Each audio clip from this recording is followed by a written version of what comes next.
நான் ஒரு ஷார்ட்ஸ் வீடியோவில் தாங்க இந்த ரெசிபி பார்த்தேன். இது வந்து கோவக்காய் மோர் குழம்பு.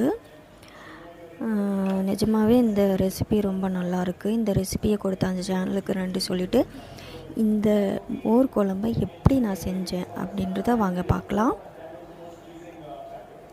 முதல்ல வந்து நான் 3 பச்சை மிளகா, இஞ்சி 3 துண்டு, ஒரு 8 பல் பூண்டு, 1 டீஸ்பூன் சீரகம், கொஞ்சம் கொத்தமல்லி எடுத்து கொரகொரான்னு அரைச்சி எடுத்துக்கிட்டேன்.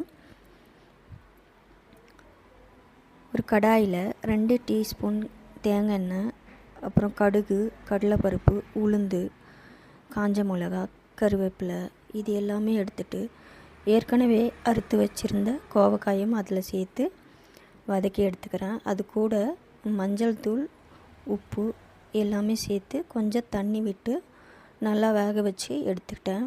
அப்புறம் அந்த அரைச்சி வச்ச மசாலாவை அதில் சேர்த்து கொஞ்ச நேரம் வதக்கினா போதும். வதக்கி எடுத்துட்டு ஸ்டவ் ஆஃப் பண்ணிவிட்டு ஆற வச்சிடுறேன்.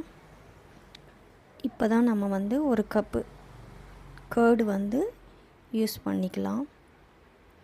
அது கூட அரை கப்பு தண்ணி சேர்த்து கலந்து விட்டுட்டா மோர் குழம்பு ரெடிங்க. இவ்வளோ தாங்க, 10 நிமிஷம் கூட ஆகாதுங்க இந்த மோர் குழம்பு செய்ய.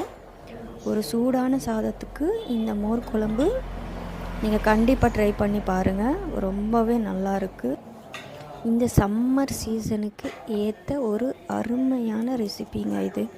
நம்ம குழம்பு என்ன செய்கிறதுன்னு யோசிக்காமல் இந்த ஒரு மோர் குழம்பை நீங்கள் வீட்டில் ஒரு முறை ட்ரை பண்ணி பாருங்கள். அவ்வளோ நல்லாயிருக்கும். இந்த சேனலுக்கு சப்ஸ்கிரைப் பண்ணுங்கள், லைக் பண்ணுங்கள்.